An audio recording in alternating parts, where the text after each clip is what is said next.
आवाज आ रही है क्या मेरी आपको?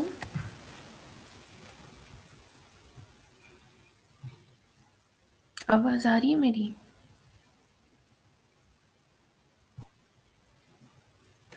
हेलो। हाँ, चैट में ही बता दीजिए अगर आवाज आ रही है तो।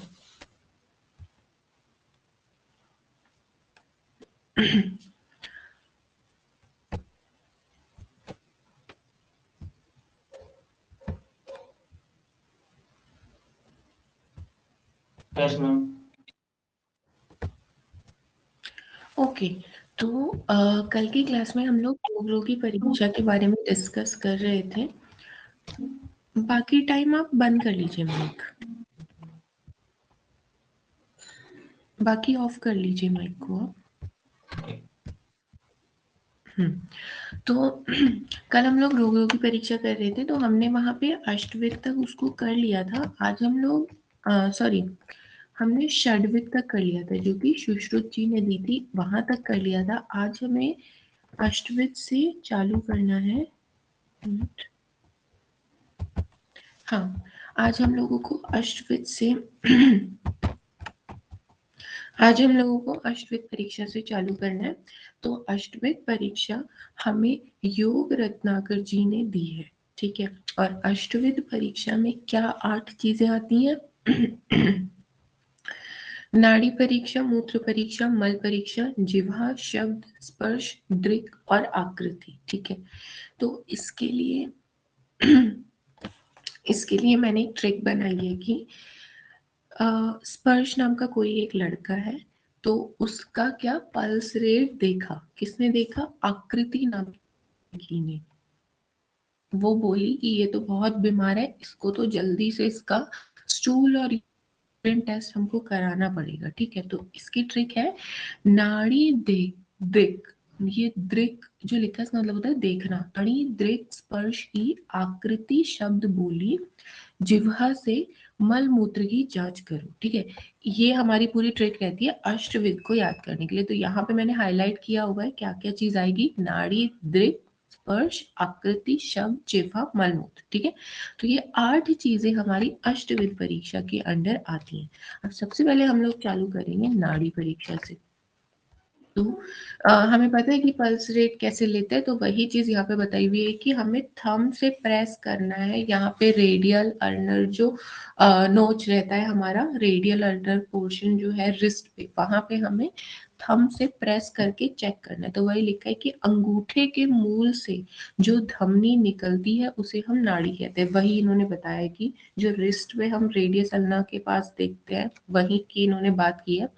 अब बोला है कि अगर मेल पेशेंट है तो उसके दक्षिण हाथ की नाड़ी देखनी है, राइट हैंड की, और स्त्री है तो बाएं हाथ की उसकी नाड़ी देखनी होती है, यानी कि लेफ्ट हैंड की, ठीक है। उसके अलावा अब देखो, अब इन्होंने अलग अलग दोषों के हिसाब से बता दिया है कि कैसा रहेगा। अब हाँ, अलग अलग दोषों के हिसाब से इन्होंने बताया कि अगर वो पेशेंट वात दोष से पीड़ित है तो क्या होगा, उसकी नाड़ी विषम और चंचल चलेगी। ये जो वर्ड विषम होता है ना, इसका मतलब होता है इरेगुलर, कभी बहुत ज्यादा कभी बहुत कम। तो ये विषम वर्ड हमेशा वात से एसोसिएटेड रहता है, वात से जुड़ा हुआ रहता है। तो वात दोष अगर है उस पेशेंट को, तो उसकी नाड़ी कैसी हमको फील होगी?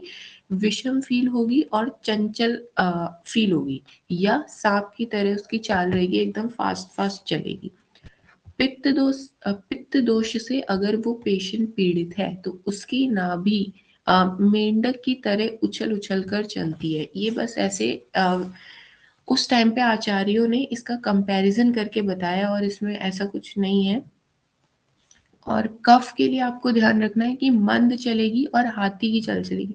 हाथी की चाल इन द सेंस हाथी स्लो चलता है इसीलिए।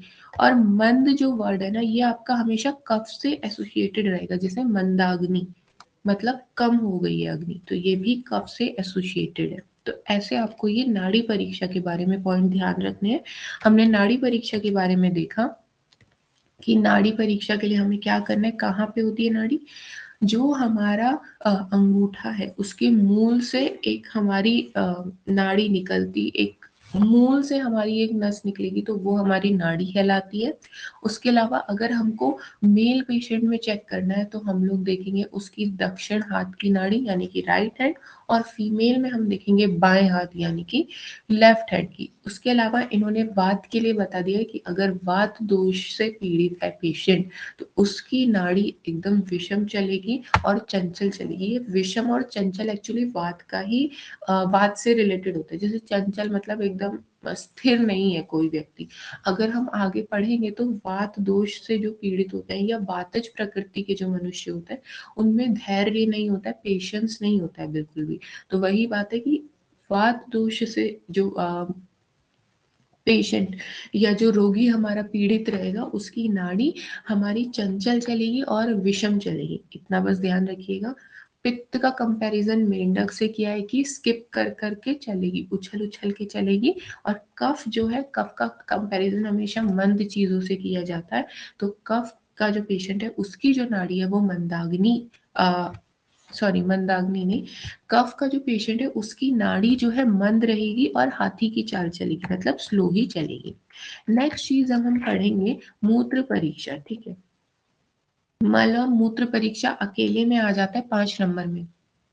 तो आपको उसमें पूरा अच्छे से एक्सप्लेन करके आना होता है कि मलमूत्र की जो ये परीक्षा है ये हमारे अष्टविध परीक्षा के अंतर्गत आती है, जो कि हमारे योग रत्नाकर जी ने दी है। और फिर उसके बाद आपको मलमूत्र एक्सप्लेन करना है। 5 नंबर में आता है ये अकेले। तो देखिए पहले हम मूत्र परीक्षा देखेंगे, यूरिन टेस्ट देखेंगे। तो ये जो मूत्र परीक्षा होती है ये हमारी रहती है तैल बिंदु परीक्षा। इसमें क्या करना है, एक हमको बीकर लेना है, उसमें पेशेंट का यूरिन कलेक्ट करना है। उसके बाद क्या करना है, उसमें हमें कुछ ड्रॉप ऑफ ऑयल डालनी है उस वेसल में जिसमें हमने यूरिन कलेक्ट किया है। ठीक है, और फिर उस ऑयल के बेसिस पे हमें चेक करना है कि ये पेशेंट स्वस्थ है या नहीं है। ठीक है, तो क्या लिखा है, रोगी के मूत्र को चौड़े मुख वाले कांच के पात्र में रखे, मतलब बीकर में रखे, उसमें तेल की कुछ बूंदे डालें। मैम ठीक है। मैम हम्म। वो फिर से बता दीजिए जरा, वॉइस नहीं आ रही, कट गई थी वॉइस, जरा फिर से बता दीजिए मल परीक्षा। अच्छा देखो, मैं ये कह रही थी कि ये जो मलमूत्र परीक्षा होती है, अभी ठीक आ रही है ना? Yes ma'am. अब ओके ओके। तो मैं कह रही थी कि जो ये मलमूत्र परीक्षा होती है ये अपने आप में 5-5 नंबर में आ जाती है एग्जाम में।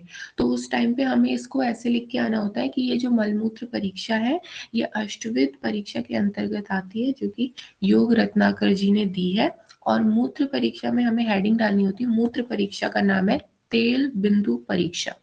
इसमें हम क्या करते हैं, एक बीकर लेते हैं, उस बीकर में पेशेंट का यूरिन कलेक्ट करेंगे, उसके बाद उसमें हम कुछ ड्रॉप ऑफ ऑयल डाल देंगे और फिर उस बेसिस पे देखेंगे वो तेल की जो बूंदे हमने डाली हैं वो डूब रही हैं या तैर रही हैं, पूरी सतह पे फैल गई हैं, कैसे उसका मतलब कैसे वो बिहेव करी है, कैसे वो शो कर रही है अपना कैरेक्टर उस यूरिन के साथ, उसके बेसिस पे हम मूत्र परीक्षा करते हैं। जैसे क्या लिखा है कि रोगी के मूत्र को चौड़े मुख वाले कांच के पात्र में रखें, मतलब वही एक बीकर में हमें रखना है, उसमें तेल की कुछ बूंदे डालें, फिर उसमें हमने कुछ ड्रॉप्स ऑफ ऑयल डाला, फिर बोला है अगर तेल की बिंदु डूब जाए तो असाध्य रोग है। जनरली हमें पता है कि ऑयल नहीं डूबता है पानी में मिलने पे, ठीक है, तो लेकिन यहाँ पे अगर वो तेल की बूंदे डूब जा रही हैं तो ये जो रोग है वो असाध्य रोग है। अगर वो तेल की बूंदे ऊपरी सतह पर फैल जा रही हैं तो ये रोग साध्य रोग है। ठीक है, क्योर कर सकते हैं।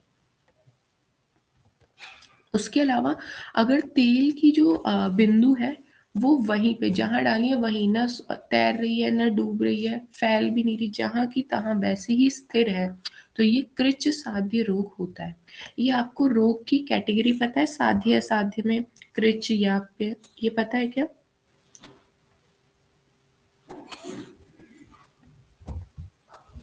कृच्च या पे रोग के बारे में आपको पता है? नहीं पता है तो मैं बता देती हूँ, बताइए। शायद वही होता है जो मतलब काफी मुश्किल से जो ठीक हो या ठीक ना हो, दवाई लेते टाइम ही ठीक रहे, बाद में फिर से आ जाए। हाँ, ये होता है याप्य। आप नोट कर अच्छा ठीक। लीजिए, नोट कर ओके। लीजिए। सबसे पहले रोग दो तरीके के होते हैं, साध्य और असाध्य। रोग दो तरीके के हैं, साध्य और असाध्य। साध्य में भी आपकी दो कैटेगरी आती है, सुख साध्य और कृच साध्य। सुख साध्य में और असाध्य में आपको लिख और प्रत्याख्य या प्योर प्रत्याख्य या प्योर प्रत्याख्य। अब जो सुख साध्य आपने लिखा है वो आप लिख लीजिए इजीली क्योरेबल, आराम से ठीक हो जाए, कोई दिक्कत नहीं। कृच साध्य में आप लिखिए ठीक हो जाएगी लेकिन थोड़ा डिफिकल्टी होगी। कृच साध्य क्या होता है, डिफिकल्टी से क्योर होगा, ठीक है। उसके अलावा अब हमारा असाध्य की कैटेगरी में आता है याप्य। तो याप्य मतलब जब तक मेडिसिन चलेगी ठीक रहेगा, मेडिसिन बंद पेशेंट डेड, ठीक है। याप्य में ऐसा होता है कि जब तक दवाई लेते चल रहा है तो ठीक है, लेकिन दवाई बंद करेगा तो पेशेंट की मृत्यु हो जाएगी, वो ठीक होने वाली कभी व्याधि नहीं है, इसलिए असाध्य में आती है। और लास्ट है हमारा प्रत्यक्ष है, इसमें पेशेंट ठीक ही नहीं होता, ये कंप्लीटली असाध्य रोग है, इसमें पेशेंट मर जाएगा। ये कर लिया आपने नोट?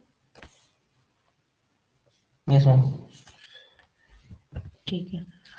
अब ये मूत्र परीक्षा में, तेल बिंदु परीक्षा में ये सारी इन्होंने बताई कि अगर ऊपरी सतह पर तेल की बिंदु अगर डूब जाएगी तो असाध्य है, ऊपरी सतह पर फैल जाएगी तो साध्य है, ठीक है। साध्य में भी कुछ भी हो सकता है, साध्य में भी मतलब सुख साध्य के ही बताते हैं, क्योंकि कृत साध्य के लिए तो बोल दिया है कि जहां का तहां वहीं स्थिर ही रहेगा। असाध्य की भी ये शायद असाध्य में भी ये वो कैटेगरी हो सकती है, या तो ये याप्य भी हो सकता है और या ये प्रत्यक्ष भी हो सकता है कि ठीक ही नहीं होगा, पेशेंट मर जाएगा, तो हमें उसे मना कर देना चाहिए कि पैसे वेस्ट मत करो, अब तुम्हारी मृत्यु हो जाएगी, ऐसे। अब ये था हमारा मूत्र परीक्षा, यहां तक आपको क्लियर हुआ?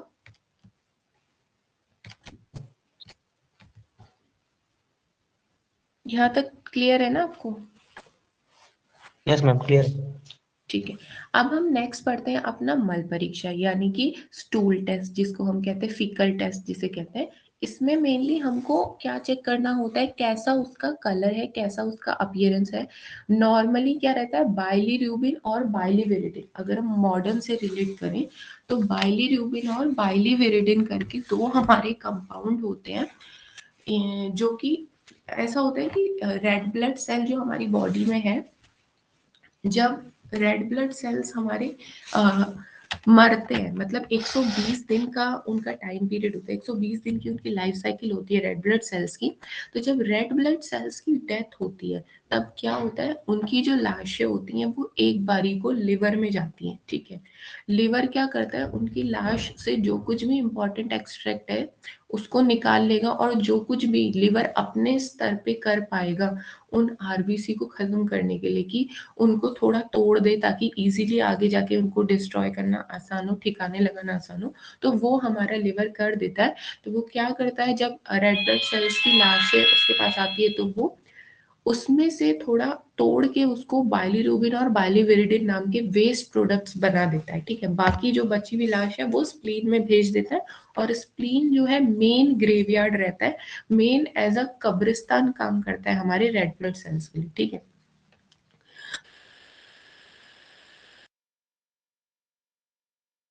रेड ब्लड सेल से यही वेस्ट लिवर ने बनाया, यही फेक मैटर को, यही स्टूल को येलो कलर देते हैं। तो अब जो ये ज्यादा तो नहीं हो गया है, कम तो नहीं हो गया, या तो नहीं हो गया ग्रीन, तो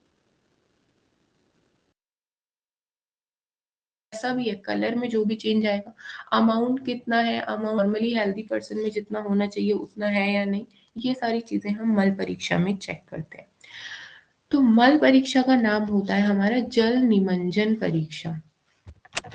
इसमें क्या करते हैं कि मल की परीक्षा हेतु उसको जल में डालकर उसकी परीक्षा करनी चाहिए। वही एक वेसल में पेशेंट का ये स्टूल लेके उसको जल में मिला के रखना होता है और फिर चेक करना होता है कि उसकी कैसा उसकी मतलब कैसी उसकी एक्टिविटीज है। जैसे कि अगर जल में डालने के बाद अगर मल अत्यधिक दुर्गंध और चिकना हो जाए और जल में डूब जाए तो हमें ये समझना चाहिए कि रोग रोगीग्रस्त है। बस स्टूल परीक्षा से हमें ये पता चल जाता है कि रोग मतलब जो पेशेंट है वो रोगी है या नहीं है। उससे ज्यादा उस टाइम पे पता नहीं चलता था, लेकिन आज के टाइम पे क्या है, टाइफॉइड जैसी अगर कोई बीमारी है तो यहाँ पे टाइफॉइड में क्या बेस्ट माना जाता है कि यूरिन और स्टूल टेस्ट में अगर पता कर पाए तो वो चीज बेस्ट मानी जाती है। ब्लड टेस्ट के लिए सेकेंडरी हम सोच के चलते हैं, टाइफॉइड के केस में यूरिन और स्टूल माना जाता है। लेकिन उस टाइम पे क्या सारी चीजें नहीं हुआ करती थी, तो बस हमें उस टाइम पे मल परीक्षा से ये पता चलता था कि पेशेंट हमारा रोगग्रस्त है या नहीं, बस इतनी बात पता चलती थी। ठीक है, यहाँ तक कोई दिक्कत है?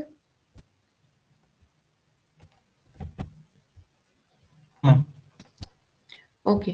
और देखो यहाँ पे रोगी बताया तो निरोगी कैसा बोला है कि जल में मल न डूबे, जल में तैरता रहे और बिल्कुल भी न डूबे और ज्यादा कोई दुर्गंध भी ना आए उससे, तो ये रोगी निरोगी है। ऐसा ये निरोगी का हो गया। और रोगी का हो गया कि बहुत दुर्गंधित हो जाता है, एक चिकना हो जाएगा, वो डूब जाएगा जल में, तो वो रोगी है। ये हमारा पूरा मल परीक्षा रहती है। अब बात आती है हमारी जिह्वा परीक्षा की। इसमें क्या है, ये तो हम बहुत कॉमनली हमने देखा है कि जब कभी भी डॉक्टर के पास जाते तो डॉक्टर क्या हमारी जीभ निकाल के,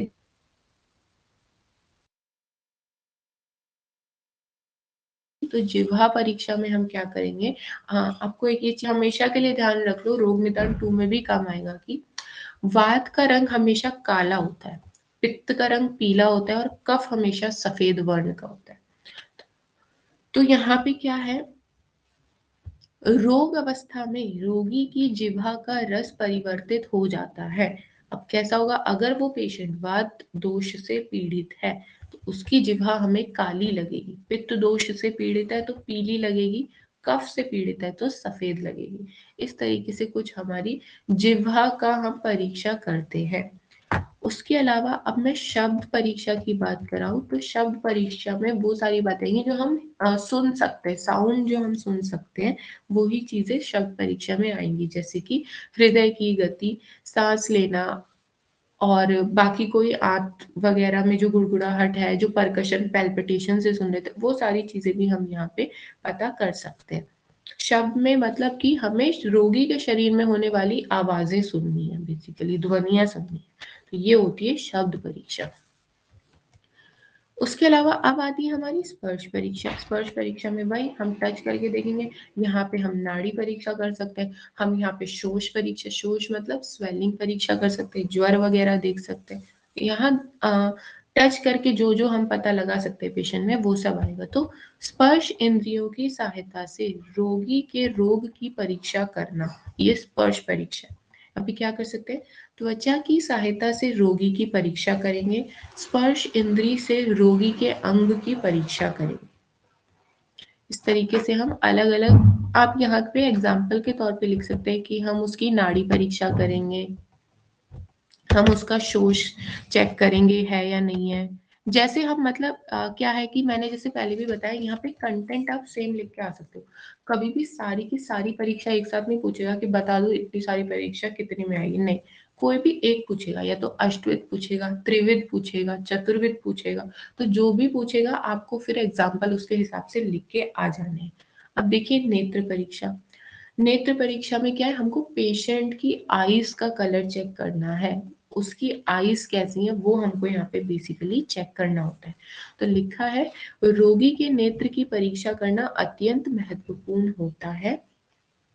सबसे पहले बोला है कि वात से दूषित नेत्र, अगर ऐसा कोई पेशेंट है जिसको वात रोग है तो उसमें क्या होगा, उसके जो नेत्र है वो धुएं के समान हो जाते हैं, एकदम बहुत ज्यादा वाटरी आईज हो जाती है उसकी। ठीक है, बहुत पेनफुल सिचुएशन उसके लिए रहती है, तो धुएं के समान हो जाती है उसकी आंखें। और अगर पित्त दोष से कोई पीड़ित है तो उसकी हाँ बताओ। वाटर की गैस तो मैम इसमें ये कफ के लिए लिखा है, जल से भरे रहने के लिए। अच्छा मतलब ये इसमें ना क्या होता है कि थोड़ा इसमें अलग रहता है। अब एक सेकेंड मैं इसे चेक करके बताती हूँ, एक मिनट। ये मैंने जब पढ़ा था तो यही था कि इन दोनों में ही हमें एक्चुअली क्या होता है कि वात का जो लक्षण होता है वो शूल से रिलेटेड होता है। तो अगर आपने नोटिस किया हो तो जब कभी भी हमारी आंखों में दर्द होता है तो दर्द में हमारी आंखों से पानी निकलता है। और अगर आप धुएं में ज्यादा जाएंगे तो उस टाइम पे भी आपने नोटिस किया होगा कि आंखें एकदम जलने लगती हैं। तो वही चीज यहाँ पे ये रिलेट की है, तब मैं कह रही थी कि धुएं के समान ऐसा नेत्र हो ऐसा हो जाते सकता हैं। है कि मैम मतलब ड्राई हो जाती हूँ आंखें धुएं के समान, जैसे जैसे मैम मतलब हाँ ड्राई भी हो सकती है। कंजक्टिवाइटिस वगैरह में होता है जैसे। नहीं, कंजेक्टिवाइटिस में क्या होता है कि हमारी आंखों से जल भी निकलता है, अगर आपने देखा हो तो वो कफ से रिलेटेड व्याधि है। यहाँ पे क्या है कि पेन होगा बहुत। अगर आपने वो कंजेक्टिवाइटिस में देखा हो वहाँ पेन नहीं, वहाँ इचिंग होती है। तो ये जो इचिंग का हमारा है ना, ये जो हमारी इचिंग है इसको कंडू कहते हैं। तो ये कंडू हमारी जनरली कफ की वजह से होती है। ओके। तो वात को आपको एज इट इज इसे ऐसे ही ध्यान रखिए कि नेत्र धुएं के समान होते हैं। ऐसे मतलब कि जैसे अगर आप धुएं में जाएंगे तो कैसे हमारी आंखें जलने लगती हैं, चुभने की सी पीड़ा होती है, तो उस तरीके का कुछ हमको यहाँ पे पेशेंट अपने सिम्टम्स बताएगा। और अगर हम चेक भी करेंगे तो वैसी थोड़ी रेड होंगी आंखें, वो बताएगा कि उसको जलन हो रही है। तो वो ऐसे लक्षण हमको बताएगा जैसे धुएं में जाने में होता है, उस तरीके के लक्षण। अब धुएं के समान ये मतलब नहीं है कि आंखों से धुआं निकल रहा है, ऐसा कभी नहीं होता है। ठीक है। उसके अलावा देखिए पित्त में तो हमेशा पीला ही रंग होगा। ठीक है, पित्त दोष मेनली आपका जॉन्डिस के लिए, पांडु रोग के लिए बोलते हैं। तो पित्त में तो पित्त का रंग ही पीला होता है, पीला हरा इस तरीके के रंग हमारे पित्त के होते हैं। वात का काला रहता है, पांडु हमेशा श्वेत वर्ण रहता है। वात का एक तो काला रहता है और एक अरुण वर्ण भी रहता है, रेड कलर भी रहता है वात का। ठीक है, तो वात से दूषित है तो धुएं के समान हो जाएंगे, पित्त से दूषित है तो पीले रंग के हो जाएंगे, कफ से दूषित है तो जल से भरे हुए रहेंगे। ठीक है, व्हाइट तो यहाँ कोई पांडु दिखने में का मत। पांडु मतलब एनीमिया मतलब, एनीमिया हाँ। होता, हाँ हाँ हाँ एनीमिया होता है, सॉरी। जॉन्डिस नहीं होता है, जॉन्डिस नहीं होता, सॉरी। पांडु मतलब एनीमिया। तो ओके पांडु ओके। में क्या है, व्हाइट कलर होता है ना, तो पांडु में भी हम कहते हैं श्वेत वर्ण है, तो कफ का इन्वॉल्वमेंट रहेगा। ठीक है, यहाँ तक कुछ डाउट है? No ma'am. ओके, तो ये हमारी नेत्र परीक्षा। वात में नेत्र धुएं के समान, पित्त में पीले वर्ण के, कफ में जल से भरे हुए। ठीक है, और नेत्र पांडु रोग में भी नेत्र हमारे सफेद हो जाते हैं, क्योंकि पांडु रोग है मतलब एनीमिया, एनीमिया में तो वैसे ही खून की कमी हो जाती है, और सफेद तो वैसे ही पेल पड़ जाता है इंसान, सफेद सफेद सा हो जाता है। तो वही चीज है कि पांडु में नेत्र सफेद हो जाते हैं, ये अलग थोड़ा बताया हुआ है। ठीक है, यहाँ पे कुछ कंफ्यूजन हो गया है क्या आपको, ऐसा लग रहा है मेरे को? नो मैम, वही मतलब पांडु में डाउट था कि नेत्र में सफेद हो जाते हैं बस। हम्म। जॉन्डिस रहता है ना, पांडु और कामला जो रहते हैं, ये एक पेशेंट को अगर एनीमिया, अगर पेशेंट को एनीमिया है तो जॉन्डिस भी होगा, जॉन्डिस है तो एनीमिया होगा। ये दोनों डिजीज क्या है, आपस में इंटरलिंक्ड है। अगर कोई पेशेंट एनीमिया का आ रहा है तो जॉन्डिस भी होगा उसको, और जॉन्डिस का पेशेंट तो एनीमिया भी रहेगा। ये दो चीजें आपस में बहुत ही लिंक्ड रहती हैं। ये हम अभी रोग निदान 2 में पढ़ेंगे।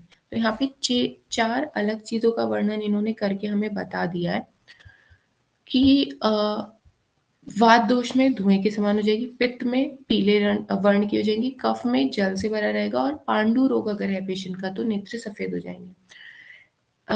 और हम रोग निदान 2 में एक्चुअली ऐसा कोई रोग पढ़ते नहीं है जहां पे हमें ये मिले नेत्र में धुएं के समान।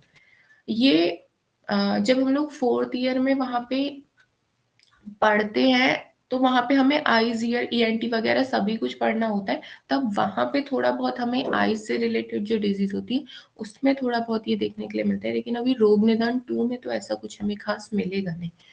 तो ये नेत्र के लिए 4 है, वात में धुआं, पित्त में पीला, कफ में जल से भरा और पांडु में सफेद। ओके, उसके अलावा आकृति परीक्षा। आकृति परीक्षा में हमें लेना है कि रोगी के कॉम्प्लेक्शन के बारे में हम देखेंगे कि उसका वर्ण कैसा हो गया है, उसकी बॉडी का कलर कैसा हो गया, ये सारी चीजें हम आकृति परीक्षा में चेक करेंगे। ठीक है, ये समझ आ रहा है क्या आपको? Yes ma'am. ठीक है, यहाँ तक कुछ डाउट तो नहीं है? अष्टविध सारा क्लियर हो गया है ना? Yes ma'am. ठीक है, अब दशविध अगर हम लें तो दशविध के लिए मैंने, ये बहुत सारे नाम है तो इसके लिए मैंने ऐसे ट्रिक बनाई है कि प्रकृति विकृति, 2 बहनें हैं, ठीक है। अब अगर 2 भाई बहन होते तो क्या वो एक ही घर में रहते, खान पान सब कुछ सेम रहता है उनका, तो इसीलिए इनका एबीवी सेम है। एबीवी से मतलब है आहार, व्यायाम और वय। वय मतलब होता है एज। ये दोनों बहनें हैं, ट्विन सिस्टर्स है, तो इनकी एज भी सेम है, सेम ही ये व्यायाम करती है, सेम टाइम पे व्यायाम करती है और आहार भी इनका सेम है क्योंकि एक ही घर में ये रहती है। ठीक है, तो प्रकृति विकृति का क्या सेम है? एबीवी सेम है। अब क्या है, इनके 4 सब्जेक्ट का टेस्ट हुआ, 4S टेस्ट हुआ, 4 सब्जेक्ट का टेस्ट हुआ जिसका प्रमाण आना है, जिसका रिजल्ट आना है। तो 4S से आपको क्या ध्यान रखना है? सार, संहनन, सात्म्य और सत्व। ठीक है, सार, संहनन, सात्म्य और सत्व, ये सारी चीजें आपको ध्यान रखनी है। तो प्रकृति विकृति 2 बहनें हैं जिनका सेम है एबीवी। उसके अलावा 4 सब्जेक्ट का टेस्ट है इनका, 4S टेस्ट, जिसका आएगा प्रमाण। तो इस एबीवी तरीके में से क्या ये होता है? हमारा एबीवी आहार, विहार और वय। ओके। आहार, विहार, सॉरी विहार नहीं है, यहाँ पे व्यायाम है। ओके। आहार, व्यायाम और वय। वय मतलब एज। और 4S आपने लिख लिया, यहाँ पे SS वाले हैं, सार, संहनन, सात्म्य, सत्व। लिख लिया? सार, संहनन, संहनन, सात्म्य और साथ में सत्व। सत्व। सत्व। ठीक है, अब देखो प्रकृति का क्या मतलब है, कैसी वो प्रकृति। पहले तो ये दशविध परीक्षा हमारे आचार्य चरक ने दी है, उसके बाद अब हम एक एक करके देखेंगे। प्रकृति का मतलब होता है कि कैसी उस पेशेंट की प्रकृति है, वात, पित्त, कफ, ये वाली। ठीक है, तो लिखा है, यही सारी इसमें डिटेल में दी हुई है कि मनुष्य की प्रकृति गर्भकाल से ही बनती है। जिस प्रकार खुद के विष से सर्प नहीं मरता, ये जो यहाँ पे उपमा दिया है, ये जो यहाँ पे उदाहरण दिया, ये आप पक्का से प्रकृति में लिख के आइएगा क्योंकि हमने फर्स्ट ईयर में भी पढ़ा होता है। तो लिखा है कि जिस प्रकार खुद के विष से सर्प नहीं मरता, उसी प्रकार मनुष्य के प्राकृतिक वात पित्त कफ से उसको रोग नहीं होते। इसका मतलब है कि अगर कोई वातज प्रकृति का पुरुष है तो उसको वातज रोग उसके वात की वजह से नहीं होगा, उसमें उसकी बॉडी में बहुत ज्यादा वात है। तो अब क्या होता है कि अगर कोई भी दोष हमारी बॉडी में बढ़ जाए तो हमको उससे रिलेटेड व्याधि हो जाती है। ठीक है, अगर पित्त बढ़ जाएगा तो पित्त से एसोसिएटेड हो जाएगा, कफ बढ़ जाएगा तो कफ से रिलेटेड होगा, वात बढ़ेगा तो उससे रिलेटेड। लेकिन अगर कोई ऐसा मनुष्य है जिसकी जन्म से ही प्रकृति है कि वो वातज है, जन्म से ही उसका वात बढ़ा हुआ है, तो वो वात उसके लिए कभी हानिकारक नहीं होगा। इसका मतलब ये है। ठीक है, उसके अलावा बताया कि प्रकृति हम 2 तरीके से देख सकते हैं, शारीरिक और मानसिक। शारीरिक में वही वातज, पित्तज, कफज, ये जो सिंगल दोष वाले मनुष्य होते हैं ये हमको नहीं मिलते, बहुत रेयरली देखने के लिए मिलते हैं, मिलते ही नहीं। आप ऐसे समझ लीजिए 1% लोग ही कोई हमें होता होगा सिंगल प्रकृति वाला। मैक्सिमम हमको द्वंद्वज मिलते हैं, या द्वंद्वज का मतलब होता है 2 का कॉम्बिनेशन, वात पित्त, पित्त कफ, वात कफ, ऐसे 2 के कॉम्बिनेशन वाले हमें मिलते हैं। उसके अलावा सन्निपातज यानी तीनों का बैलेंस्ड वाला हमें भी मिलता है। तो यहाँ पे जो बेस्ट माना जाता है वो माना जाता है सन्निपातज। ठीक है, एक दोषज को कहते हैं कि जो एक दोषज हो वो सदा ही रोग से ग्रस्त रहता है। ठीक है, हमेशा उसको कुछ ना कुछ रोग तो लगे ही रहता है। आप देखिए, मैं बताऊँ तो जैसे वातज कोई मनुष्य है, ठीक है, वात और कफ आपस में अपोजिट होते हैं, तो वातज मनुष्य है तो इसका मतलब वो उसकी बॉडी में वात बहुत है, अगर वात बहुत है तो कफ ऑटोमेटिकली कम होगा। और रोग तब भी होता है जब या तो दोष ज्यादा हो या दोष कम हो। अगर दोष सम अवस्था में नहीं है, कम या ज्यादा है, तो रोग होगा। इसीलिए कहते हैं कि जो एक प्रकृति के मनुष्य होते हैं वो जिस प्रकृति के उससे नहीं होंगे वो व्याधिग्रस्त। मतलब अगर वातज प्रकृति का है तो वो वात की वजह से रोगी नहीं बनेगा, वो किसी और दोष की वजह से रोगी बनेगा, वो वात का अपोजिट कफ की वजह से रोगी बनेगा। ठीक है, द्वंद्वज वाले ठीक ठीक रहते हैं, रोगी रहते ही हैं, और सबसे बढ़िया रहते हैं हमारे सन्निपातज वाले। उसके अलावा मानसिक अगर हमारे रहे तो क्या रहता है, सात्विक, राजसिक और तामसिक, ये हमारे मानसिक दोष रहते हैं, सत्व, रज और तम। अब यहाँ तक ठीक है ना, आपको कोई दिक्कत तो नहीं है? मैम ये मानसिक दोष में सात्विक दोष तो ये प्रकृति होती है मैम, दोष नहीं होता शायद। हाँ हाँ, वही मानसिक प्रकृति। ये भी जो यहाँ पे लिखा हुआ है ना शारीरिक दोष, ये दोष नहीं मतलब आपको लेना है, प्रकृति लेनी है। वात मतलब वातज, पित्त मतलब पित्तज, कफ मतलब कफज, द्वंद्वज मतलब ओके वात पित्त वाला है, ऐसे। ठीक है, ये ओके मैम। प्रकृति ही है। अब क्या है, सेकंड पॉइंट है अपना विकृति का। विकृति का मतलब है विकार। यहाँ पे मेन हमको पेशेंट और व्याधि दोनों में से कौन बलवान है ये पता लगाना होता है, और कुछ नहीं। अगर हमारा रोग बलवान है और रोगी की इम्यूनिटी अच्छी नहीं है, पेशेंट की इम्यूनिटी अच्छी नहीं है, तो क्या रहता है उस कंडीशन में हम क्या देते हैं, व्याधि बलवान है। अगर रोग का जो बल है वो ज्यादा है और पेशेंट की इम्यूनिटी कम है, तो ऑब्वियस ही बात है पेशेंट रोगग्रस्त हो ही जाएगा, तो इसमें हम क्या देते हैं, व्याधि बलवान है। और अगर हमारा रोगी का जो बल है वो बहुत है, मतलब उसकी इम्यूनिटी बढ़िया है, तो और रोग का बल कम है, रोग उतना ज्यादा खतरनाक है नहीं। आप खुद ही सोचिए, अगर इम्यूनिटी हमारी बढ़िया है तो ऑब्वियसली हमको रोग होगा ही नहीं, तो उस सिचुएशन में हम हमेशा कहेंगे कि व्याधि का बल कम है। और अगर हमारी खुद की इम्यूनिटी वीक है तो हमें तो व्याधि हो ही जाएगी, तब हम कहेंगे व्याधि बलवान। ये समझ पाए क्या आप? Yes ma'am. ठीक है, अब हम पढ़ेंगे सार परीक्षा।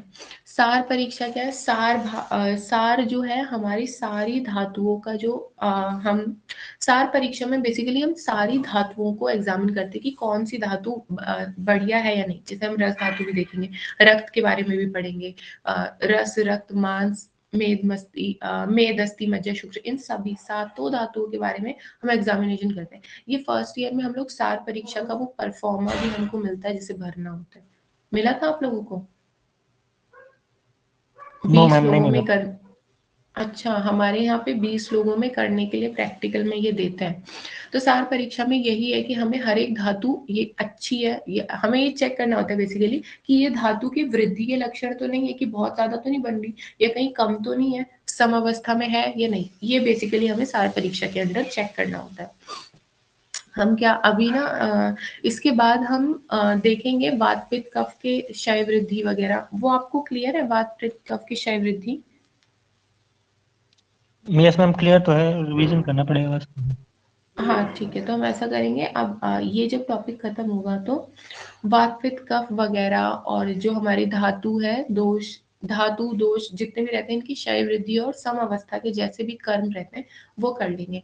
क्योंकि रोग निदान में आप पूरी चीज घुमा सकते हो ये दोष धातु के कर्म के हिसाब से। ठीक है, तो सार परीक्षा में क्या है, हमको सम धातुओं की कंडीशन देखनी है कि सारे धातु अपनी बैलेंस स्टेट में है या नहीं। तो क्या है, सात धातुओं के शुद्ध रूप को सार परीक्षा कहते हैं। मतलब अगर सात धातुएं शुद्ध है तो हम कहेंगे सार परीक्षा है। या बेसिकली इस लाइन का मतलब ये है कि सार परीक्षा के अंतर्गत हम धातुओं की परीक्षा करते हैं। सार का अर्थ होता है शरीर की सारी धातुओं का सारांश। तो पुरुष का बल जानने के लिए भी सार परीक्षा की जाती है। अब एक बात तो मैम ये है लेकिन कि हाँ बताओ। ये धातुओं का सार तो मैम ओज होता है ना। हाँ हाँ, मैं बता रही हूँ देखो, सार परीक्षा में मेन हम क्या करते हैं, सारी धातुओं के बारे में जान रहे हैं, ठीक है। हम पता कर लिया रक्त रस मांस वगैरह सब कुछ कैसा है हमारा, बढ़िया, वो हमने सारी उसकी एग्जामिनेशन कर ली, ठीक है। कभी भी सार परीक्षा में सिर्फ एक सिंगल धातु के लिए आप नहीं जाएंगे कि लाओ मुझे पेशेंट का रस धातु चेक करके आता हूँ, चलो रक्त धातु चेक करके आता हूँ, नहीं। ये जो सार परीक्षा होती है, आप इसमें सारी की सारी धातुएं हमेशा सातों की सात धातु पेशेंट की चेक करते हैं। तो जब आप सारी धातुएं पता कर लेंगे तो आपको ऑब्वियसली लास्ट में पता चल जाएगा ओज के बारे में, क्योंकि सारी धातुएं अगर आपकी बढ़िया बन रही हैं तो आपका ओज भी तो बढ़िया बनेगा ना, बनेगा कि नहीं। तो इसीलिए यहाँ पे इन्होंने ये बोला है कि सार परीक्षा से हम ओज का भी ज्ञान कर लेते हैं। तो आपको इसके अंदर कंटेंट लिखना है सार परीक्षा में कि सार परीक्षा में हम सार परीक्षा हम धातुओं की परीक्षा करने के लिए करते हैं कि धातुओं की वृद्धि तो नहीं है, क्षय तो नहीं है, क्या वो समअवस्था में है या नहीं। हम इसमें सातों की सातों धातुओं की परीक्षा करते हैं।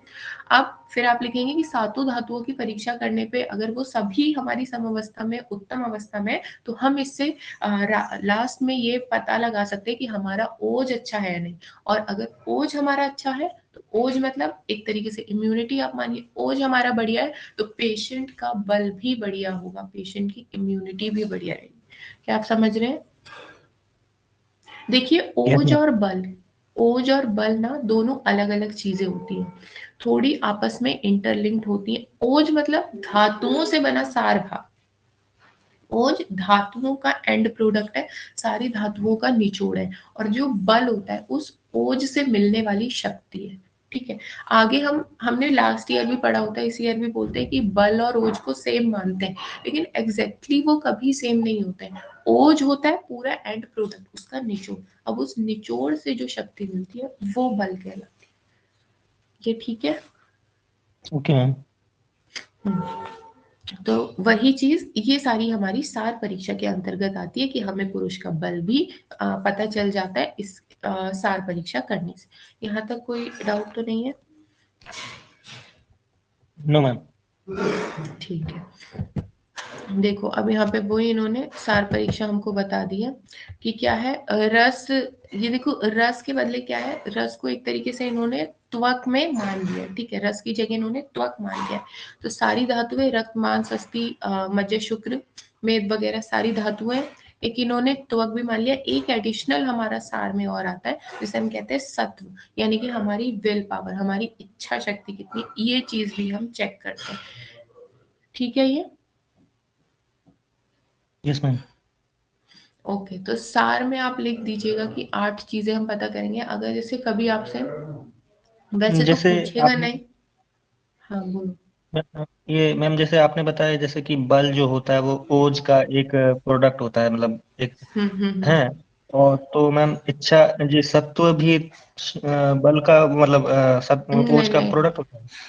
नहीं नहीं नहीं, ये सत्व क्या है, हमारे मस्तिष्क से रिलेटेड है, हमारे मन हमारे हृदय से रिलेटेड है, ठीक है।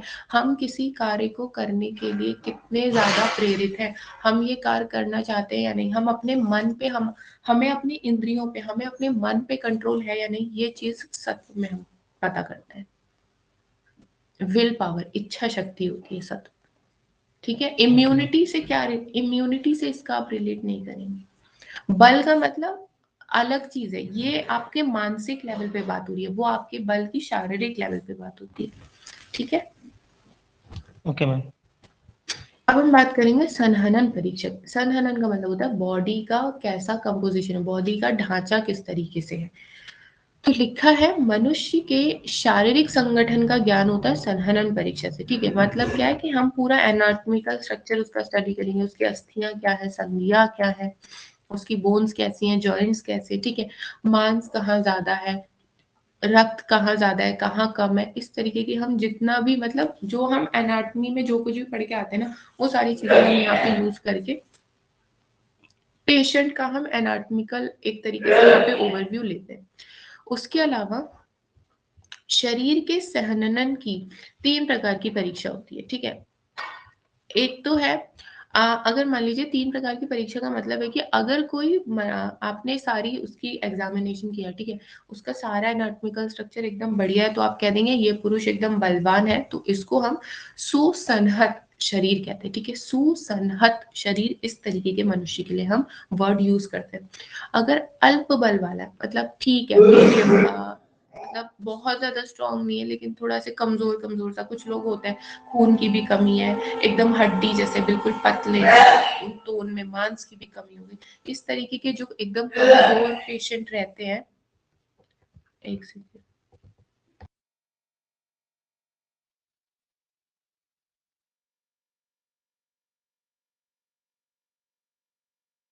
हाँ, तो इस तरीके के जो एकदम कमजोर पेशेंट है, जो बिल्कुल कमजोर है, ना उनमें प्रॉपर कोई ना उनमें कोई प्रॉपर मांस है, ठीक है, और वो ऐसे बिल्कुल डल डल से चले रहते हैं, उनकी जॉइंट्स भी कुछ बढ़िया नहीं, एकदम जो कमजोर से लोग होते हैं आस पड़ोस में दिख ही जाते हैं हमें, तो इस तरीके के जो मनुष्य रहते हैं वह असंहत शरीर, उनका हम कहते हैं कि ये जो मनुष्य है ये असंहत शरीर का है, ठीक। उसके अलावा मध्य बल युक्त का मतलब है कि ठीक ठीक ही है, मतलब बहुत ज्यादा बढ़िया भी नहीं है और बहुत खत्म भी नहीं है, तो वो हमारे मध्यम बल युक्त होते हैं, और हम इसके लिए जो वर्ड यूज करते हैं वो मध्यम सनहत शरीर यूज करते हैं। तो सुसनहत ऐसा मनुष्य हो गया जो एकदम बढ़िया उसका बॉडी का स्ट्रक्चर है, बहुत ही अच्छा उसका शारीरिक संगठन है। असनहत हो गया कि कमजोर पेशेंट जो होता है, ठीक है, और मध्यम बल वाला ठीक है, जो एवरेज वाला होता है वो हमारा मध्यम के अंदर आता है। यहाँ तक ठीक है? आपको कोई दिक्कत है क्या? मैम ये जो मतलब दिव्यांग जो पुरुष होते हैं जिनके मतलब हाथ हाँ, तो ये पैर अल्प अल्प अल्प ओके में आएंगे।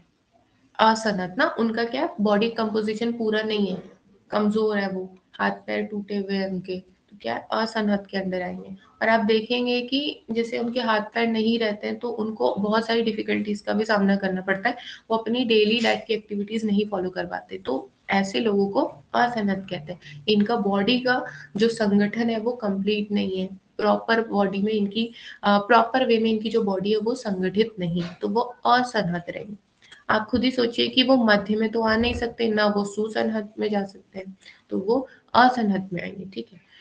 यहाँ तक और कुछ पूछना है? No ma'am. ठीक है। अब क्या है कि यहाँ पे प्रमाण परीक्षा, ये प्रमाण परीक्षा में ना, जैसे संगठन में क्या है, हम बाहर बाहर की चीजें देखते हैं कि एनाटॉमिकल स्ट्रक्चर प्रॉपर है या नहीं है, अस्थियां बराबर है या नहीं है, इस तरीके की चीजें हम देखते हैं। लेकिन ये जो प्रमाण परीक्षा है ना, इसमें हम हर एक चीज का मेजरमेंट देखते हैं कि अगर लिवर की लेंथ इतनी होनी चाहिए तो क्या अभी भी इस पेशेंट में इतनी ही लेंथ है, अगर स्प्लीन यहाँ पे लोकेटेड है तो क्या वो अभी भी यहीं पे लोकेटेड है कि नहीं है, स्प्लीन अपने साइज में बढ़ के स्प्लीनोमेगैली तो शो नहीं कर रहा है, लिवर अपने साइज में बढ़ के कहीं हिपैटोमेगैली तो शो नहीं कर रहा है, इस तरीके का प्रॉपर बॉडी में जिसका जितना साइज है, जिसका जितना लोकेशन है, ये हम अगर पता लगाए तो वो प्रमाण परीक्षा है। तो रोगी के बल का ज्ञान उसके शरीर की प्रमाण परीक्षा द्वारा भी करना चाहिए। अब यहाँ पे ना बहुत सारी चीजें दी है, तो इसमें बस 2-3 चीजें आप ध्यान रख लीजिए। एक मिनट, कि कटी मतलब कमर का साइज आप ध्यान रख लीजिए कि 16 अंगुल, ये पेशेंट की उंगली के हिसाब से होता है, वैद्य के नहीं होता है, ठीक है। जंघा का आप जंघा के लिए इन्होंने बोल दिया 18 अंगुल, सिर का इन्होंने क्या दिया 16 अंगुल। इस तरीके से ना अगर आप बुक में देखेंगे तो बहुत सारी चीजों के बहुत प्रमाण दिए हुए, तो इतना नहीं याद रखना है, 2-3 चीजें जो याद हो जाए वो याद करके आप लिखाइएगा। एक पॉइंट इसमें लिख के आइएगा, प्रमाण परीक्षा के अंतर्गत की सम शरीर, हमें चाहिए होता है कि हमेशा जो मनुष्य है वो सम शरीर वाला हो, तो क्या पुराने जमाने पे सम शरीर का किसे मानते थे कि जिसकी लंबाई और चौड़ाई बराबर हो, वो हमारा सम शरीर का मनुष्य माना जाता था। लेकिन आजकल तो शायद ही ऐसा कोई होगा जिसकी लंबाई और चौड़ाई पूरी हो, ऐसा होता है क्या कोई? बहुत ही रेयर, शायद ही बहुत कभी ही देखा हो। शायद पहलवान टाइप्स के जो जो होते हैं शायद। हाँ हाँ, उनकी ही बात हो रही है यहाँ पे, ठीक है, क्योंकि नॉर्मली तो ऐसा कोई दिखता नहीं है हमें, तो ये आचार्यों ने कहा है कि जिसकी लंबाई चौड़ाई बिल्कुल बराबर हो, इस तरीके के मनुष्य सम शरीर के कहलाते हैं, ये सबसे अच्छे मनुष्य होते हैं, ऐसा हमारे आचार्य कहते हैं। ठीक है, यहाँ तक आपको क्लियर है? Yes ma'am. ठीक है, अब सात्म्य का मतलब होता है हैबिचुअल, जिसकी हमको आदत पड़ जाए। ठीक है, तो अब क्या है, निरंतर प्रयोग करने से जो वस्तु अपने अनुकूल हो जाती है उसको ही सात्म्य कहते हैं। जैसे कि अगर आप कोई भी चीज है जो आपके आपके लिए साथ में है ना, आप रोज उसका नित्य सेवन करते तो वो आपके लिए साथ में हो जाएगी, वो आपकी बॉडी को अब उतना नुकसान नहीं देगी। नुकसान तो दे ही रही है, लेकिन आप क्या है, आप उसके उस चीज के बिना रह भी नहीं सकते।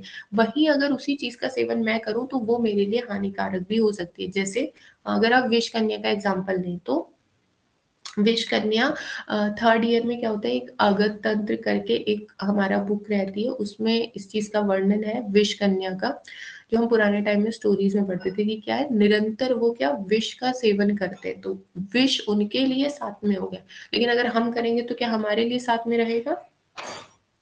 No ma'am. नहीं हो, हम तो मर जाएंगे ना। तो ये चीज होती है साथ में कि ऐसी कोई भी चीज जिसका हम निरंतर सेवन करें, निरंतर हो जाए, वो चीज सात्विक कहलाती है। ठीक है, अब सात्विक तरीके के होते हैं, जैसे प्रवर सात्विक, मध्य सात्विक और अवर सात्विक। जिससे इन्होंने यहाँ पे जो ये साथ में बताया है ना, इन्होंने रस के आधार पे बताया है। जैसे मैं आपको बताऊं तो अगर कोई ऐसा मनुष्य, आपने सुना होगा कि जो सारे 6 के 6 रसों का प्रतिदिन सेवन करता है तो वो बलवान पुरुष होता है, सिर्फ एक रस का सेवन करेगा तो वो अल्प बल वाला होता है। ऐसा आपने सुन रखा है क्या? नो नहीं मैम, सुना ऐसा तो तो नहीं। कोई बात नहीं, हम लोग चरक में पढ़ेंगे। एक हमारा चैप्टर नंबर 24 होता है सूत्र स्थान का, यज पुरुषम अध्याय करके, वहां पे हम लोग अग्रे प्रकरण पढ़ते हैं, मतलब हर चीज में बेस्ट क्या है, एक एक औषध, एक एक चीज वो हमको बताते हैं कि हर चीज में बेस्ट क्या है, तो वहां पे लेकिन हम मैम पढ़ते हैं। ये जैसा कि आपने ये बताया कि अगर छह छह रसों का मतलब सेवन नित्य किया जाए तो जैसे शरीर बलवान होता है, तो जैसे छह रस तो जैसे मिलते नहीं है ऐसे ना, मतलब तो अगर छह रसों वाले जैसे पारद मैम होता है उसमें छह रस होते हैं, तो उसका अगर नित्य सेवन नहीं किया जाए नहीं तो शरीर नहीं का बलवान। नहीं नहीं नहीं, ऐसा नहीं चलेगा। 6 रस का सेवन से मतलब है कि जैसे मैं आपको बताऊं, अम्लकी है, ठीक है, आंवला जो होता है उसमें हमारे 5 रस युक्त है, वो बस एक लवण रस ही नहीं होता है, लवण रस तो हम ऐसे भी खा सकते हैं। तो इस तरीके की अच्छी चीजें हमको रोज खानी है। जो हमारा अम्लकी होता है ना, वो हमें चरक संहिता में बताया जाता है कि वो हमारा वय स्थापक होता है, हमारी लंबी आयु के लिए वो अच्छा रहता है। तो क्या है, इस तरीके की चीजें का हमें नित्य सेवन करना चाहिए, जिसमें 6 रस युक्त हो। अम्ल की है, ये हमारा, इसमें 5 रस होते हैं लवण को छोड़ के, और हरित की होता है, इसमें भी 5 रस होते हैं लवण को छोड़ के। इस तरीके की कुछ यस हमको मैम। अच्छी चीजें खानी चाहिए। और हम चाहे तो हम अपने आहार में भी कुछ इस तरीके की चीजें ट्राई कर सकते हैं। जैसे आहार में तो मुश्किल ही रहता है, हमें रसायन का प्रयोग करना चाहिए, क्योंकि रसायन ऐसी चीजें होती हैं जिनमें हमारे बहुत रस होते हैं, एक दो की कमी रहती है। जैसे मैंने आंवला बताया, एक तरीके का रसायन है, आप इसका नित्य सेवन कीजिए, डेली यूज कीजिए, ये हमारे लिए बहुत अच्छा होता है। बस एक लवणी रस नहीं होता है, वो तो हम दाल और सब्जी में वैसे भी उसका सेवन कर ही लेते हैं। ठीक है, तो ये बात आती है सर्वरस की। सर्वरस यानी कि सारे रस युक्त, जो 6 के 6 रस को सेवन करे, इस तरीके का जो मनुष्य रहेगा उसका साथ में हम कहते हैं कि वो प्रवर साथ में मनुष्य। और ऑब्वियसली अगर वो सारे के सारे रस का सेवन कर रहा है तो वो बलवान होगा, उसका अच्छा बॉडी रहेगी, तो इसीलिए वो क्या रहेगा, कष्ट को सहन करने वाला होगा। ये क्लियर है आपको? Yes ma'am. ठीक है, उसके बाद मध्य रस। अब ऐसा जो मनुष्य है जो चलो 3 रस ले लिए, 4 रस ले लिए, एक से ज्यादा रस ले रहा है लेकिन वो 6 के 6 पूरे नहीं ले रहा, तो क्या वो मध्यम है। वय मिश्र साथ में भी हम इसको कहते हैं। अगर आपको ये टफ टफ वर्ड याद ना रह रहे हो, जैसे सर्वरस है, वय मिश्र है, एक रस, ऐसे नहीं याद रह रहा हो तो आप प्रवर, मध्य और अवर को भी ध्यान रख सकते हैं। ठीक है, तो वय मिश्र सातवें से यहाँ पे बताया है कि वो थोड़े बहुत कष्ट सहन करने वाला होता है, उसकी बॉडी एकदम एक रस ग्रहण करने वाले जितनी वीक भी नहीं होगी और सर्व रस ग्रहण करने वाले जितनी स्ट्रॉन्ग भी नहीं होगी, तो वो बीच का रहेगा, तो वो थोड़ी बहुत कष्टों को सहन कर सकता है। और अवर रस होता है एक ही रस का सेवन कर रहा है, ये तो बिल्कुल भी कष्ट नहीं सहन कर पाता, ये एकदम दुर्बल मनुष्य होता है। ठीक है, क्लियर है? Yes ma'am. तो ये चीज आती है हमारी सातवीं के अंदर। अब आता है हमारा सत्व परीक्षा। सत्व के अंदर हमारी आएगी विल पावर से रिलेटेड बातें। ठीक है, सातवीं आ रही है, सातवीं में आती है हैबिचुअल, क्या हो गया, सत्व में आता है हमारे विल पावर से रिलेटेड, हमारी इच्छा शक्ति से रिलेटेड। तो लिखा है सत्व का अर्थ होता है मनी, मन की शक्ति। ठीक है, अब आत्मा के साथ संयुक्त होकर मन शरीर का नियंत्रण करता है।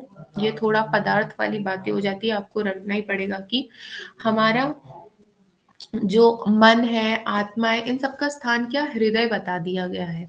तो ये पढ़ा है आपने, इनका स्थान हृदय बताया हुआ है, फर्स्ट ईयर में था। Yes ma'am. हाँ, तो क्या हृदय में होती है ये, और वहीं से ये क्या पूरी हमारी बॉडी को चलाती है। बिना आत्मा के कभी भी हम जीवित नहीं रह सकते। हमेशा कहते हैं कि चिकित्सा करने के लिए क्या चाहिए होता है, आत्मा तो होनी ही चाहिए। बिना आत्मा के अचेतन द्रव्यों की कभी चिकित्सा नहीं होती है, और चेतन वही है जिसमें आत्मा है। ये पढ़ा है ना? चिकित्सक पुरुष जो होता है मैम। हाँ हाँ, वही बात। तो ये वही बात बोली हुई है कि आत्मा के साथ संयुक्त होकर ही शरीर का नियंत्रण करता है। इसमें ऐसा कुछ खास है नहीं आपका, आत्मा कंट्रोल ये सब, ये एक्चुअली कंटेंट इसका काफी कम है, तो बस आप इतना ही रखिएगा कि सत्व परीक्षा का मतलब होता है मन की शक्ति। सत्व परीक्षा से हम किसी भी मनुष्य की इच्छा शक्ति जान सकते हैं कि वो इस कार्य को करने में कितना प्रवर है। ठीक है, और देखो यहीं पे ये चीज भी यहाँ पे भी आती है, प्रवर सत्व, मध्य सत्व और अवर। जो प्रवर सत्व वाला पुरुष होता है उसको सत्व सार पुरुष भी कहते हैं, सत्व सार पुरुष। तो ये क्या, उच्च मनोबल है, ये इसकी बहुत स्ट्रॉन्ग विल पावर होती है, ये अपने आहार को सॉरी ये अपने कार्य को हमेशा पूरा करता ही है। ठीक है, उसके अलावा आता है मध्य सत्व, मतलब मीडियम वाला, कभी कर लिया कभी नहीं किया। और एक आता है अवर सत्व, बिल्कुल हीन मनोबल, उसकी कभी भी वो अपनी इंद्रियों पे, कभी भी अपने मन पे वो विजय पा ही नहीं पाता है। तो ये हमारा केस रहता है सत्व का, हमारी इच्छा शक्ति, हमारी विल पावर। ठीक है ये। Yes ma'am. अब आती है हमारी आहार शक्ति के बारे में। ठीक है, अब कैसा हम आहार ले रहे हैं, हमारी अग्नि कैसी है, ये सारी चीजें भी हमें रोगी का बल बताती है।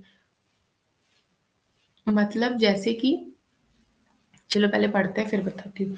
तो क्या लिखा है कि रोगी के अग्नि का बल, यानी कि हमारी जठराग्नि की ये बात कराए, ये जानने के लिए आहार शक्ति की परीक्षा की जाती है। मतलब आहार शक्ति का मतलब ही ये है कि आहार शक्ति मतलब कितना खाना डाइजेस्ट हो पा रहा है, और खाना तो उसी हिसाब से पचेगा जैसी हमारी जठराग्नि होगी। तो ये आहार से हम क्या जठराग्नि का अनुमान लगाते हैं।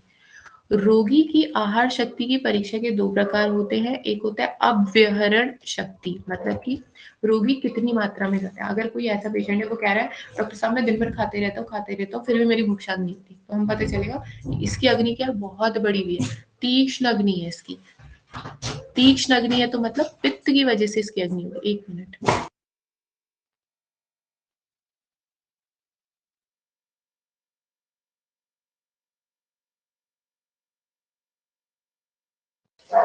हाँ, तो मैं कह रही थी कि अगर कोई पेशेंट हमारे पास आता है, ठीक है, वो आहार कितना आहार खा रहा है, उससे हम अभ्यरण शक्ति का पता लगाते हैं। जैसे वो पेशेंट हमारे पास आ रहा है और हमें कहता है कि डॉक्टर साहब मैं दिन भर खाता रहता हूँ फिर भी भूख शांत नहीं होती, तो हमें इससे पता चलेगा कि इसकी अग्नि बहुत ज्यादा बढ़ी हुई है, इसकी अग्नि एकदम तीक्ष्ण अग्नि है। और तीक्ष्ण अग्नि हमेशा पित्त की वजह से होती है, आप नोट कर लीजिए, बहुत इंपॉर्टेंट पॉइंट है कि तीक्ष्ण अग्नि पित्त की वजह से होती है। ठीक है, तो आपको इससे ये पता चलेगा कि इस मनुष्य में पित्तज रोग हो सकता है, क्योंकि इसकी अग्नि इतनी ज्यादा बलवान है, तो मतलब पित्तज रोग का इन्वॉल्वमेंट है, पित्त का इन्वॉल्वमेंट है, तभी अग्नि इतनी तीक्ष्ण है। ठीक है, तो रोगी कितनी मात्रा में आहार करता है, इससे हमें ये आइडिया लगा, जिसे हम अभ्यवहरण शक्ति कहते हैं, ठीक है। उसके बाद रहता है रोगी की पाचन शक्ति का ज्ञान, ये भी इसी चीज से लिंक्ड रहता है, जरण शक्ति। इसको जरण शक्ति को हम कैसे, मैं बताऊं कि जैसे कि क्या है, वो पेशेंट कह रहा है आपसे, वही मैं आपकी पित्त वाली बात करती हूँ कि पेशेंट आया, वो कह रहा है डॉक्टर साहब मैं दिन भर खाता रहता हूँ, ठीक है। इससे हमें क्या पता चला कि इसकी मात्रा जो है, ये मात्रा में बहुत अधिक आहार लेता है, ये हमें यहाँ से पता चला, ठीक है। अब पाचन शक्ति, हम जरण शक्ति कैसे पता करेंगे कि वो क्या, हम फिर पूछते हैं कि तुम इतना आहार लेते हो, क्या तुम्हें बार बार भूख लगती है, या तुम एक मतलब होता है ना किसी लोग को बस खाते रहो, एक सुर टाइप का रहता है, उनको एक नशा टाइप का रहता है कि बस खाते रहो, भूख लग रही है नहीं लग रही है उससे मतलब नहीं है, बस खाते रहो। तो मुझसे पूछेंगे कि तुम क्या ऐसे नशे में इसको खा जाते हो कि तुमको ऐसा लगता है बस खाते रहना चाहिए, या तुमको सच में बहुत भूख फील होती है। तो ये हमको रोगी की पाचन शक्ति का ज्ञान दिलाएगा। वो बोलेगा कि डॉक्टर साहब नहीं, ऐसा नहीं है कि मैं नशे में खाता रहता हूँ, या बस एक हम मुझे सुर है कि खाते ही रहना है, ऐसा नहीं है। वो कहते हैं कि डॉक्टर साहब मैं खाता हूँ तो 1-2 घंटे के बाद क्या, फिर से मेरे पेट में गुड़गुड़ाहट मुझे महसूस होती है, फिर से मुझे भूख लगती है। तो हम इससे ये अनुमान लगाते हैं कि अच्छा इसका खाना भी डाइजेस्ट हो रहा है, ऐसा नहीं है खा खा के बस पेट में जमा कर रहा है, नहीं, इसका खाना पच भी रहा है एकदम तेजी से। तो हम इससे बिल्कुल क्लियर हमें हो जाता है कि यहाँ पे पित्त है, क्योंकि खाना बहुत खा रहा है, एक तो वो ऊपर से जितना खा रहा है वो सबका सब पच भी रहा है, कुछ ऐसा नहीं है कि आम बन रहा है, कुछ ऐसा नहीं है अनडाइजेस्टेड रह रहा है, सारा का सारा पच भी रहा है, तो इसका मतलब पित्त यहाँ पे है ही। अगर मैं कफ के लिए इसको रिलेट करके बताऊं तो जैसे वो बोलेगा आहार की मात्रा में, हम पूछेंगे कि तुमका अभ्यरण शक्ति, हम उसका पता लगाने के लिए पूछेंगे तुम कितना आहार खाते हो, तो कहेगा कि डॉक्टर साहब मैं दिन में 1 बार खाता हूँ, 2 बार तो बिल्कुल ना के बराबर ही खाता हूँ, ठीक है, 1 बार खाता हूँ, कभी कभी तो मुझे 1 बार भी खाने का मन नहीं करता है, वो ऐसे बोलेगा। तो हमें पता चलेगा अच्छा इसकी आहार की मात्रा बहुत ही कम है। अब हम उससे पूछेंगे कि तुम जो खाते हो तुम्हें भूख महसूस होती है कि नहीं, वो कहेगा नहीं डॉक्टर साहब मेरे को भूख ही नहीं लगती है। हमें पता चलेगा अच्छा मतलब इसको खाना पच भी नहीं रहा है, मतलब यहाँ पे कफ रहेगा। आप नोट कर लीजिए कि कफ की वजह से हमेशा मंदाग्नि होती है, कभी भी खाना प्रॉपर डाइजेस्ट नहीं होगा। जब जब कफ आएगा तब तब वो आम की उत्पत्ति कराएगा, तब तब वो अनडाइजेस्टेड फूड बनाएगा। तो इस तरीके से हमें पता चलेगा कि पेशेंट में कफ है। ये क्लियर हुआ आपको? Yes ma'am. अभ्य मैम ये अभ्यरण हाँ जैसे कि एक सेकंड, ये मैम अभ्यरण जिसकी शक्ति मैम ज्यादा हो, ठीक है ना, हाँ लेकिन हाँ वो कहे कि मैं जैसे पूरे दिन खाता हूँ लेकिन फिर भी पतला हूँ, ऐसे इसमें क्या हुआ? पूरा दिन खाता है, ठीक है, मात्रा उसकी ज्यादा है, अब उसका खाना पच रहा है या नहीं, आपको ये भी पूछना है कि आपकी जरण शक्ति कैसी है, पच रहा है कि नहीं पच रहा है। अब वो बोलेगा पच रहा है, तो मतलब पित्त ही है वहां पे। देखो ये जो हमारा पतला होना मोटा होना होता है ना, ये इससे नहीं रिलेटेड रहता है, ये रिलेटेड रहता है हमारी धातुओं से। अब मान लो वो पेशेंट क्या है, मतलब जो रोगी आया है वो दिन भर खा रहा है, लेकिन वो क्या खा रहा है, मोमो खा रहा है, समोसे खा रहा है, छोले भटूरे खा रहा है, ऐसी चीजें दिन भर लगा हुआ है, लेकिन ऐसी चीजें खा रहा है, तो क्या वो उसकी बॉडी के लिए हितकारक होंगी, शरीर के लिए हितकारक है वो?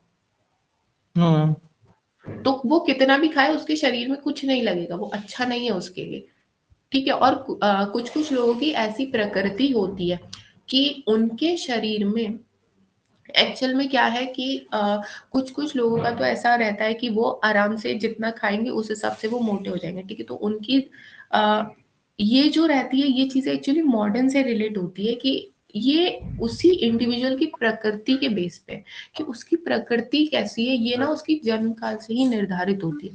तो ये प्रकृति के बेसिस पे रहता है। यहाँ पे हम दोष से इन्वॉल्वमेंट नहीं मिलाएंगे कि उसकी अभ्यरण शक्ति कितनी है, तो आहार की मात्रा अगर ज्यादा खा रहा है फिर भी पतला है, ये हम ऐसे लिंक नहीं कर सकते इस चीज को।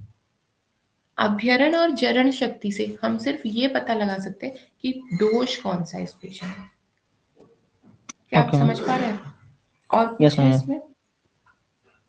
नहीं।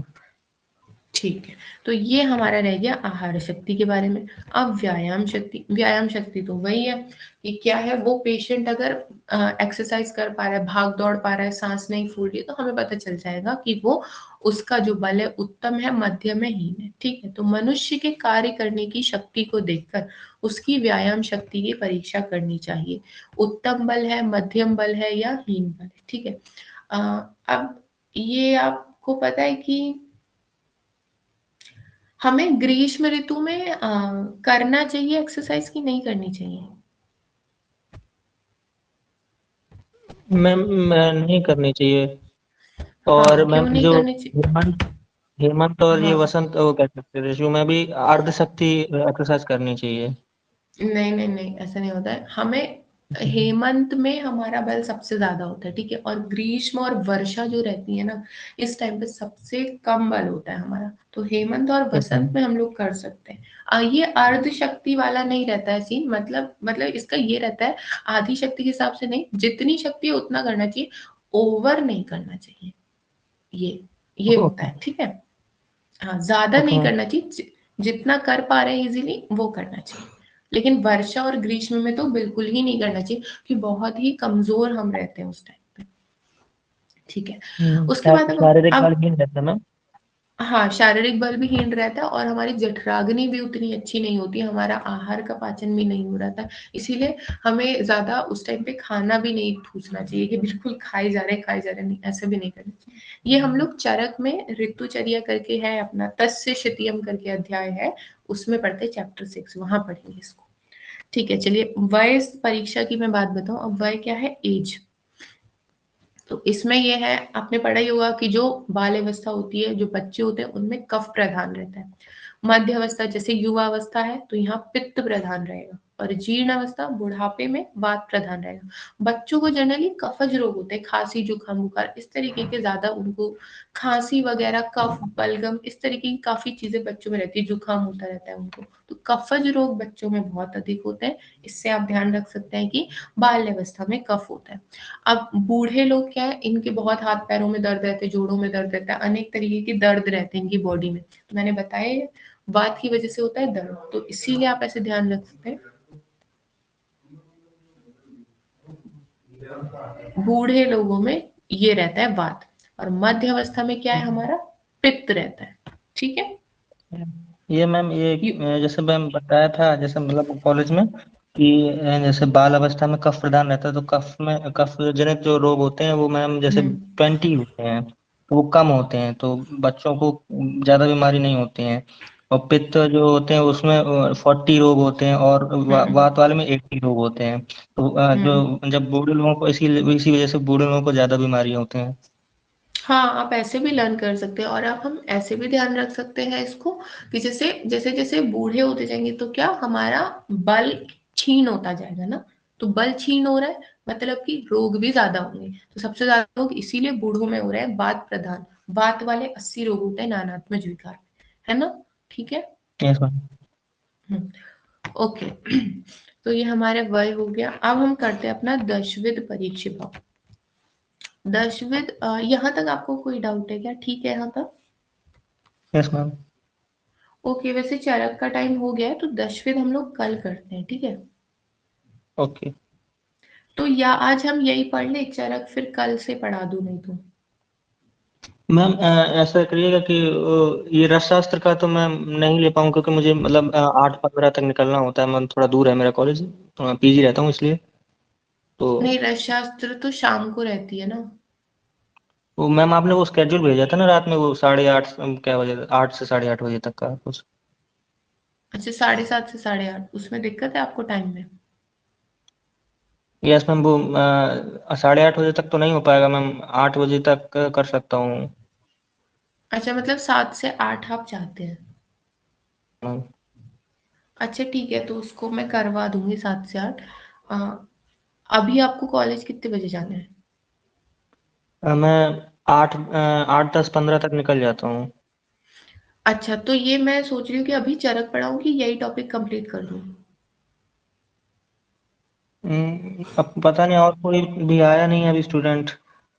तो यही पूरा कर देती हूँ चरक में, फिर कल सुबह दोनों क्लास चरक की लगा दूंगी नहीं तो। Okay ma'am. ठीक है।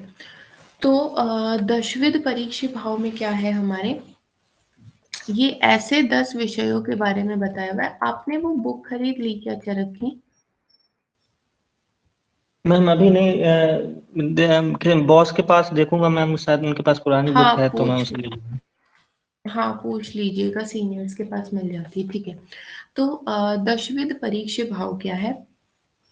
एक वैद्य को क्या क्या चीजों का ज्ञान होना चाहिए ताकि वो अच्छी चिकित्सा कर सके, वो है हमारे दशविध परीक्षे भाव। ठीक है, एक सेकेंड, इसमें दशविध परीक्षा छूट गई क्या, मैं चेक करती हूँ।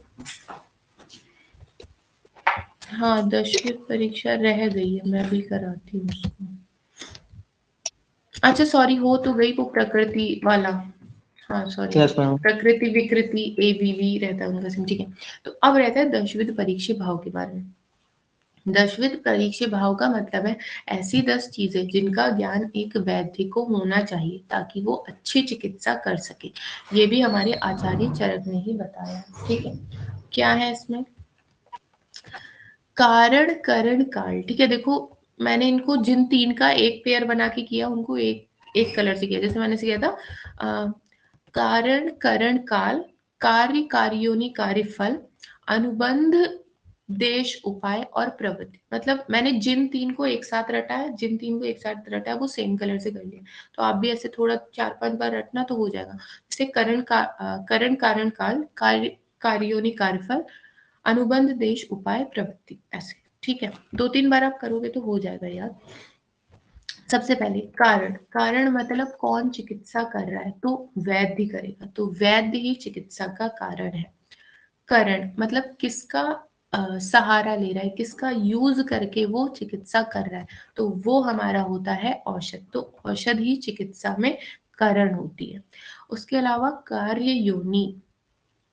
कार्य योनि का मतलब है कि वो काम करेगा किस पे, क्या चीज पे वो काम कर रहा है। तो शरीर में रोग उत्पन्न हो रहा है, ये उसकी कार्य योनि है कि जो ये रोग उत्पन्न हो गया उसका उसे नाश करना है, तो ये उसकी कार्य योनि है। उसके अलावा कार्य क्या है, शरीर को स्वस्थ करना, तो वही है, शरीर को स्वस्थ करना ही कार्य आपका कहलाता है। उसके अलावा कार्य फल क्या होता है कि अब पेशेंट ठीक हो जाएगा तो पेशेंट भी सुखी हो जाएगा, और पेशेंट खुश होगा तो वो डॉक्टर को पैसे भी देगा, तो डॉक्टर भी खुश हो जाएगा। तो कार्य फल होता है सुख की प्राप्ति। अनुबंध होता है कि क्या प्रायोरिटी है, मतलब कि हमारा मेन परम उद्देश्य है कि रोगी को दीर्घायु प्राप्त हो। ये थोड़ी चाहते कि रोगी मर जाए, तो रोगी को दीर्घायु प्राप्त हो, ये हमारा अनुबंध है। देश क्या है, रोगी का शरीर देश है। और कार्य योनि क्या थी, जो रोग जिस चीज का हम नाश करना चाहते हैं, जिस चीज को हम खत्म करना चाहते हैं, वो है कार्य योनि। देश है कहाँ पे उसको खत्म करना है, रोगी के शरीर में उसको खत्म करना है। काल क्या होता है, ये 2 चीजें। संवत्सर का मतलब होता है पूरा एक साल, ऋतुओं के अनुसार। ठीक है, या तो ये काल मान लीजिए, या रोगी की आयु कितनी है ये हम काल मानते हैं। ठीक है, हमें कभी भी चिकित्सा काल देख के करनी चाहिए कि पंचकर्म भी अगर कर रहे हैं तो कालों के हिसाब से करना चाहिए। अगर हम कोई भी चिकित्सा करें, रोगी का बल भी देखना चाहिए। ऐसा नहीं है आपके पास बूढ़ा व्यक्ति आ रहा है, आप उसको एकदम ही खतरनाक स्वरस के रूप में दवाई बना के दे दे रहे हैं, एकदम हार्ड मेडिसिन उसको दे रहे हैं, वो उसको नहीं पची। कोई बच्चा आ रहा है, आप उसको एकदम ही हार्ड दे दे रहे हैं, वो उसके लिए हानिकारक। तो हमें क्या आयु भी देखनी होती है, ऋतु भी देखनी होती है। उसके अलावा प्रवृत्ति। प्रवृत्ति का मतलब है कि क्यों वो कार्य शुरू हुआ है, तो चिकित्सा संबंधी कार्यों का आरंभ करना प्रवृत्ति होता है। उसके अलावा उपाय क्या है, चिकित्सक आदि जो चतुष्पाद होते हैं। आपको पता है क्या होते हैं चतुष्पाद? हेलो, हाँ क्या होते हैं? मैम बेशक औषधि, हम्म, क्या कहते हैं, रोगी और उपचारक, परिचारक। विचारक। परिचारक, ठीक। ये 4 चीजें बढ़िया तरीके से काम करेंगी तो ये मिलके उपाय कहलाती है। तो चिकित्सक आदि चतुष्पादों का अपने अपने गुणों से युक्त होकर कार्य करना और इन सबका कुशलता पूर्वक सहयोग करना, ये उपाय कहलाता है। ये ठीक है, क्लियर है यहाँ तक? Yes ma'am. ओके, तो ये हमारा कंप्लीट होता है। अब एक काम करते हैं कि आप दिन में आज चरक की क्लास ले सकते हैं क्या? अभी एक्चुअली मैंने फोटो खींची नहीं है, तो मैं दिन में रखना चाहती हूँ चरक। ओके मैम, क्या टाइम क्यों, में? आप बता दीजिए, आपके हिसाब से रख दूंगी। 5 बजे सही रहेगा। 5 से 6, ठीक है। फिर 7 से 8 हम लोग वो कर लेंगे। ठीक है, 5 से 6 मैं चरक रखती हूँ। Okay, okay ma'am. ओके ठीक है, thank you. Thank you ma'am.